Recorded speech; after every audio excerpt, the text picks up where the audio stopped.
पाक एशिया के दारुल हुकूमत की फराख सड़कों पर स्याह रंग की एक कार तेजी से दौड़ी चली जा रही थी।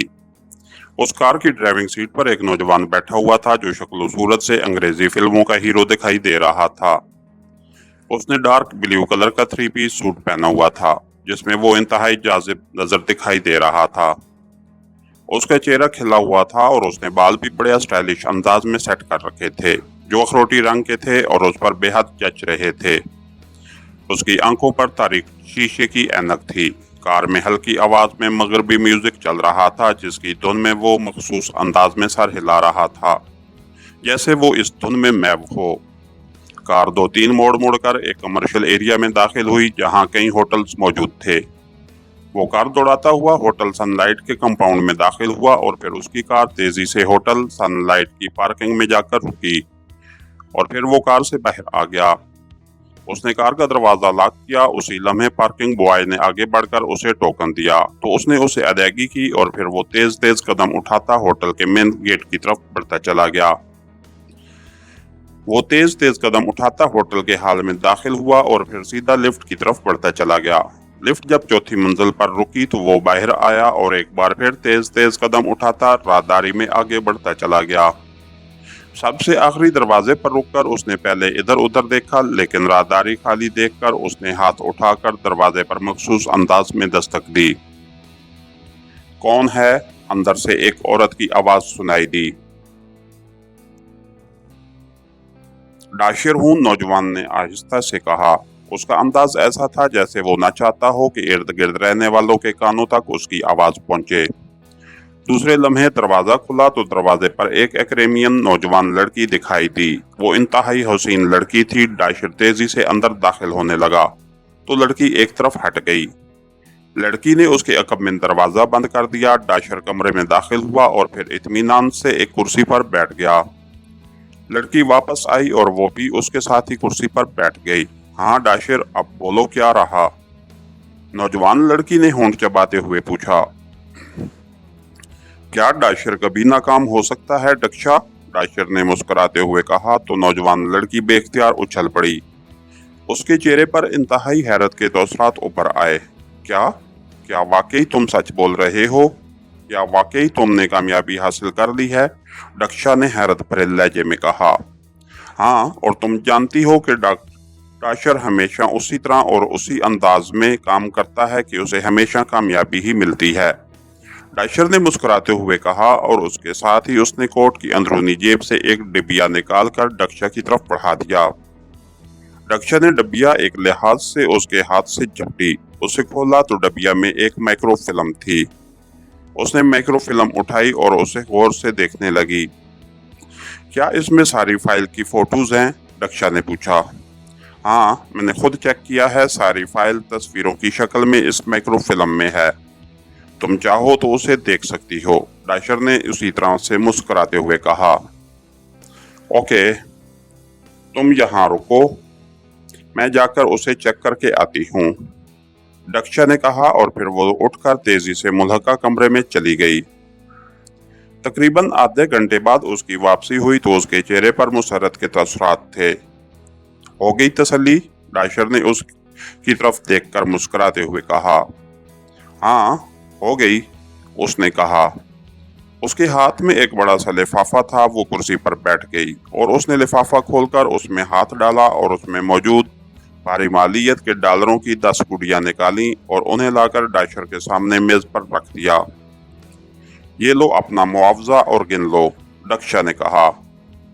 डाशिर ने नोटों की गुड़ियां गिनी और फिर उन्हें चेक करने लगा कि वो नकली ना हो। फिर उसने मुतमईन होकर गुड़ियां अपने कोट की मुख्तलिफ जेबों में डालना शुरू कर दी। ओके डियर, मेरा ख्याल है कि अब मेरा काम खत्म हो गया है, इसलिए मुझे यहाँ से चल देना चाहिए, डाशिर ने मुस्कुराते हुए कहा। अरे इतनी जल्दी? बैठो, डील तो हो गई। अब मेरे साथ बैठकर एक जाम तो पीते जाओ, फिर शायद तुमसे मुलाकात हो सके या नहीं, डक्षा ने मुस्कुराते हुए कहा। ओके, शराब की तो मैं भी वाकई बेहद तलब महसूस कर रहा हूँ, लेकिन तुम जानती हो कि मैं डार्क वाटर पीता हूँ, डाशिर ने मुस्कुराते हुए जवाब दिया तो डक्षा मुस्कुरा दी। और वो उठकर एक तरफ मौजूद अलमारी खोलकर उसने शराब की एक बोतल और 2 गिलास निकाले और उन्हें लाकर मेज पर रख दिया। फिर उसने बोतल खोली और दोनों गिलास आधे आधे भर दिए। हमारी कामयाबी के नाम, इन दोनों ने गिलास उठाकर उन्हें एक दूसरे से टकराते हुए कहा और फिर वो दोनों ही हंस पड़े। ये बताओ तुमने ये सब कैसे किया? यकीन करो, मुझे इस बात का यकीन न था कि तुम ये काम कर सकोगे। दक्षा ने शराब का बड़ा सा घूंट लेते हुए कहा। उसमें यकीन न करने वाली कौन सी बात है? मैंने अपना तरीका आजमाया और कामयाब होकर वापस आ गया, और बस। डाशर ने मुस्कुराते हुए जवाब दिया। लेकिन बज़ाहिर तो ये नामुमकिन था और असल मसला यही था कि किसी को शक न पड़ सके और काम पूरा भी हो जाए, दक्षा ने कहा। बेफिक्र रहो, ऐसा ही होगा, किसी को मामूली सा शक भी नहीं हुआ है, डाशर ने जवाब दिया। ठीक है, मैं तुम्हारी बात पर यकीन कर लेती हूँ। तुमने मेरा काम तो कर दिया है, लेकिन जब तक बास तफसील न सुन लेगा वो मुतमईन नहीं होगा। इसलिए तुम मुझे बताओ कि तुमने ये सब कैसे किया है, ताकि मैं बास को मुतमईन कर सकूं, दक्षा ने कहा। अच्छा, तो ये बात है, इसीलिए तुमने मुझे शराब पिलाने के बहाने यहाँ रोका है। चलो कोई बात नहीं, और ये बात भी ठीक है, तुम्हारे बास को इतनी बड़ी रकम देने के बाद मुतमईन होने का वाकई हक हासिल है, डाशर ने कहा। तो दक्षा के चेहरे पर इत्मीनान के तासरात उभर आए। थैंक यू, तुमने मेरी बात मान ली, मेरे लिए यही बहुत है। अब बताओ क्या तफसील है, दक्षा ने कहा। सबसे पहले तो मैंने 2 रोज तक वहां सारे ऑफिसेज का बगौर जायजा लिया था और सेक्रेटरी सर दावर की लेडी सेक्रेटरी सफिया से दोस्ती की। उसे मैंने एक होटल में दावत दी और उसे एक मशरूब में मखसूस दवा टमरासिक पिला दी, जिससे सफिया के शऊर मेरे कंट्रोल में आ गया और मैंने उसे ट्रांस में लाकर उससे सर दावर के काम करने के बारे में पूरी तफसील पूछ ली। उसके साथ ही कार्रवाई वाले दिन की उनकी मुलाकातें भी मालूम की, तो पता चला कि उस रोज कोई मुलाकात नहीं है। मेरे इल्म में आया था कि सर दावर जो भी मुलाकात करते हैं वो लेबॉर्ट्री से हटकर अपनी जाती रिहाइशगाह के स्पेशल ऑफिस में करते हैं, चाहे वो किसी मुल्क का साइंसदान हो या कोई और। इस रिहाइशगाह में उनके दफ्तर का पूरा स्टाफ मौजूद होता है, जिनमें एक लड़की सफिया उनकी पर्सनल सेक्रेटरी के तौर पर फर्ज अंजाम देती है। उन्हें सरकारी तौर पर जो भी फाइलें वजारत साइंस की तरफ से लेबॉर्ट्री के लिए भेजी जाती हैं, वो ज़्यादातर फाइलें उसी दफ्तर में वसूल करते हैं, उनका मुतालिया करते हैं। अगर उसमें कोई कमी बेशी करनी हो तो वहीं करके फाइल वापस मुतलका ऑफिस में भेज देते हैं, और जो फाइल उन्हें लेबॉर्ट्री ले जानी होती है उसे अपने साथ ले जाते हैं। सफिया ने मुझे ये भी बताया कि सर दावर अहम तरीन फाइलें ऑफिस के किसी खुफिया सेफ में रखते हैं जो लॉक्ड होता है, और उसका नंबरिंग कोड सिर्फ उनके पास ही था। मेरे लिए ये सारी बातें खुशगवार न थीं, क्योंकि इस तरह मैं काम न कर सकता था। बहरहाल मैंने सफिया को चूंकि अपनी ट्रांस में ले रखा था, इसलिए वो वही करती रही जो मैं उससे कराना चाहता था। मैंने उससे सरदावर के ऑफिस की एक पेन में मौजूद कैमरे से चंद तस्वीरें मंगवाईं और फिर उसके ऑफिस का जायजा लेकर उसके जरिए सरदावर के ऑफिस में जगह जगह चंद साइंसी आलात लगवा दिए, जिनकी मदद से मैं दूर अपने होटल के कमरे में बैठकर सरदावर को देख भी सकता था और उनकी बातें भी सुन सकता था। बहरहाल एक दिन वो ऑफिस में बैठे थे तो उनसे एक आदमी मिलने के लिए पहुंचा। आदमी बज़ाहिर मकामी मालूम हो रहा था, लेकिन उससे देखते ही मैं पहचान गया कि वो मेकअप में है। मैंने वहां स्पेशल कैमरे लगा रखे थे, जिनकी मदद से मैं मेकअप के पीछे छुपे हुए असल चेहरे भी देख सकता था। मैंने उसका चेहरा स्कैन किया तो उस आदमी का असल चेहरा मेरे सामने आ गया। वो एक शुगरानी था। उस शुगरानी की मुलाकात सरदावर से कराई गई। वो काफी देर तक सरदावर के हमरा रहा और उनसे साइंसी मौजू पर बात करता रहा। फिर उसने सरदावर को एक फाइल दी। सरदावर ने एक नज़र उस फाइल को देखा और फिर उसने शुगरानी से कहा कि वो इस फाइल का मुतालिया करने के बाद उसे बता देगा। फिर सरदावर ने फाइल लाकर अपने ऑफिस की मेज के खुफिया सेफ में रख दी। कैमरे से मैं पहले ही उनके लगाए हुए नंबरिंग कोड चेक कर चुका था। बहरहाल वो 2 घंटों तक अपने ऑफिस में रहे और फिर शुगरानी के हमरा वहां से रवाना हो गए। उनके जाते ही मैंने मेकअप किया और सफिया से मिलने वहां पहुंच गया। क्योंकि मैं 1-2 बार पहले भी उसके हमरा इस कोठी में जा चुका था, इसलिए सब मुझे सफिया का मंगेतर समझते थे। मैं भी उनसे उनके अंदाज में ही बात करता था। सफिया से मिलने में मुझे कोई मसला ना हुआ। मैं उसके ऑफिस में गया और फिर मैंने उसे कॉफ़ी मंगवाई। हम दोनों ने मिलकर कॉफ़ी पी। मैंने मौका देखकर उसकी कॉफ़ी में टमरास्क मिला दिया था, जिससे वो आसानी से मेरी ट्रांस में आ जाती थी। मैंने उसे फौरन ट्रांस में ले लिया। उसने मुझे बताया था कि अब सरदावर कल ही वापस आएंगे। मेरे पास वक्त था, इसलिए मैंने सफिया को सरदावर के ऑफिस में भेज दिया, क्योंकि सिवाय उसके और दूसरा कोई ऑफिस में नहीं जा सकता था। सफिया ने दफ्तर जाकर उस दराज से फाइल निकाली और मेरे पास ले आई।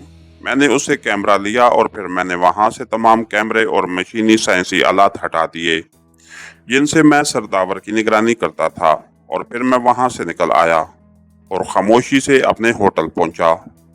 कमरे में जाकर मैंने फाइल की माइक्रोफिल्म बनाई और फिर असल फाइल को जलाकर फ्लैश में बहा दिया, और वहां मैंने लिबास और मेकअप बदला और फिर तुम्हें फोन किया और अब तुम्हारे पास मौजूद हूँ।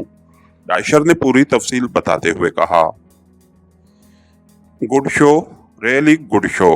तुमने वाकई काम किया है, गुड शो। बॉस ने तुम्हारा इंतखाब करके वाकई जौहर शनासी का सबूत दिया है और तुम इस भारी रकम की हकदार भी हो। लेकिन क्या अब तुम यहाँ रुकोगे या वापस चले जाओगे? डक्षा ने गिलास दोबारा शराब से भरते हुए कहा, नहीं, मेरा काम खत्म हो गया है। मैं पहली फ्लाइट से ही एक्रेमिया वापस चला जाऊंगा। यहाँ रुकना मेरे लिए खतरनाक साबित हो सकता है, क्योंकि सफिया मुझे मेरे असल चेहरे में भी देख चुकी है। वो कि मैंने उसका माइंड मुकम्मल तौर पर वाश कर दिया था। वो शायद ही मुझे पहचान सके, लेकिन उसके बावजूद मैं कोई रिस्क नहीं लेना चाहता। डाइशर ने जवाब दिया और डक्षा ने इस बात में सर हिला दिया। डाइशर ने शराब खत्म की और फिर उठ खड़ा हुआ। ओके डक्षा, गुड बाय, डाइशर ने मुस्कुराते हुए कहा और दरवाजे की तरफ बढ़ गया। गुड बाय डियर डाइशर, डक्षा ने उसके पीछे जाते हुए कहा, और फिर उसने दरवाजा खोला तो डाइशर बाहर निकला और तेजी से राहदारी में आगे बढ़ता चला गया। डक्षा ने दरवाजा बंद किया और वापस आकर उसने अलमारी से एक ट्रांसमीटर निकाला। ये फिक्स्ड फ्रीक्वेंसी का ट्रांसमीटर था। उसने ट्रांसमीटर का बटन ऑन कर दिया। Hello hello, Daksha calling, hello hello, over, Daksha ने बार बार कॉल देते हुए कहा। Yes chief, attending you, over. चंद लम्हों बाद एक भारी सी आवाज सुनाई दी। चीफ, डाइशर कामयाब हो गया है। वो फाइल की माइक्रोफिल्म बनाकर दे गया है और अपनी रकम ले गया है, ओवर, डक्षा ने कहा।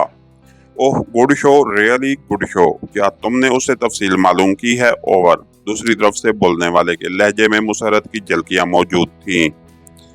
यस बॉस, ओवर, डक्षा ने कहा, और फिर उसने डाइशर से होने वाली तमाम गुफ्तगू दोहरा दी। वेरी गुड, डाइशर वाकई इंतहाई ज़हीन और हर फन मौला है।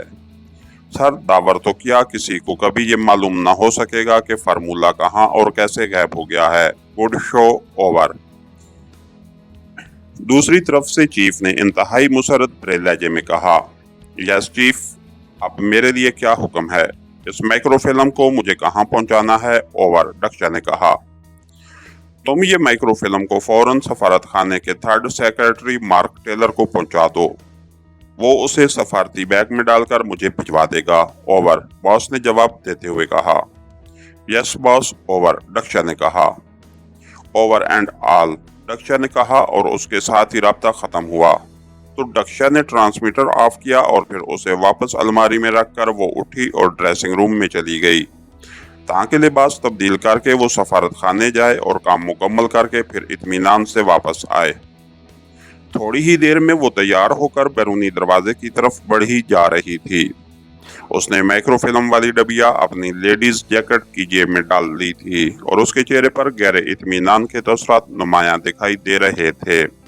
इसके साथ ही हमारी आज के एपिसोड का इख्तिताम हुआ। कहानीगार चैनल को लाइक कीजिए, सब्सक्राइब कीजिए और बेल आइकन को प्रेस कर दीजिए, ताकि हर आने वाली नई वीडियो आप तक बर वक्त पहुँच सके। शुक्रिया।